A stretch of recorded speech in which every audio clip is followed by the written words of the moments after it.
सभापती महोदय, नाही नाही, सन्माननीय ज्येष्ठ सदस्य विक्रम काळे यांनी 289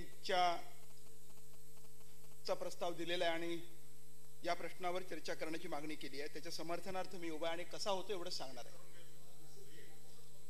मान्य दत्ता सावंत आणि विक्रम काळे यांनी विनाअनुदानित शाळा आणि कॉलेजेस यांची दर्दभरी कथा सांगितली, मी ती रिपीट करत नाही. पण नांदेडला अर्धापूरला ज्या शिक्षकाने आत्महत्या केली त्याची नागनाथ पंचाळ त्याची सुसाईड नोट फक्त मी 4 ओळी वाचून दाखवतो म्हणजे या घटनेचं गांभीर्य लक्षात येईल. अण्णा मला माफ करा, मी सोडून चाललोय. माझ्यानं आता जगणं होत नाही आहे. शाळेतही मन लागत नाही. एवढे पैसे देऊनही किती दिवस फुकट काम करायचं, पगार कधी चालू होतील याची सुद्धा गॅरंटी राहिली नाही.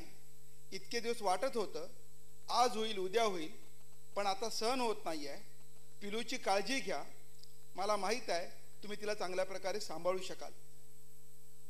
त्या शिक्षकाने जर जानकर साहेब ऐका जरा. आपण एकमेव आपण ज्येष्ठ मंत्री आणि सभागृह सरकारच्या वतीने आपणच उपस्थित आहात, त्यामुळे ऐका चला. पावसकर साहेब, इतकी गंभीर घटना. अहो मेटे साहेब जरा गांभीर्याने घ्या थोडं. मेटे साहेब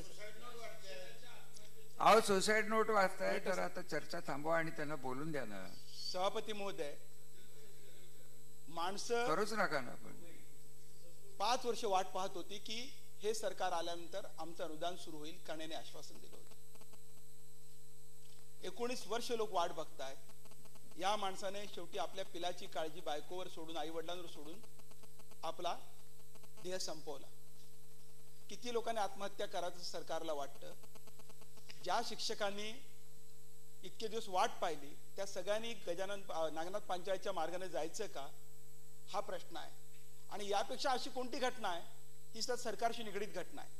आपण 289 चा प्रस्ताव तेव्हाच आणतो जेव्हा गंभीर घटना असेल, सरकारशी संबंधित असेल आणि सरकारने तातडीने कारवाई करण्याची आवश्यकता असेल. आज बजेट मांडलं जाणार आहे. मला माहीत नाही 100% अनुदान दिलं जाणार आहे की नाही, की 20%वरती तोंड पुसलं जाणार आहे, पानं पुसली जाणार आहे तोंडाला, हे मला माहीत नाही. माझी विनंती आहे, विक्रम काळे यांनी जो प्रस्ताव मांडलाय त्याच्यावर चर्चा व्हायला पाहिजे या सभागृहात आणि विनाअनुदानित सगळ्या शिक्षकांना तातडीने न्याय देण्यासाठी आजच आम्ही बजेटमध्ये तरतूद करू आणि 100% अनुदान देऊ अशी सरकारने भूमिका घेतली पाहिजे. ती भूमिका सरकारला घेण्यासाठी, बाध्य करण्यासाठी आपण चर्चेला परवानगी देऊ, एवढीच माझी विनंती आहे. धन्यवाद. ठीक आहे.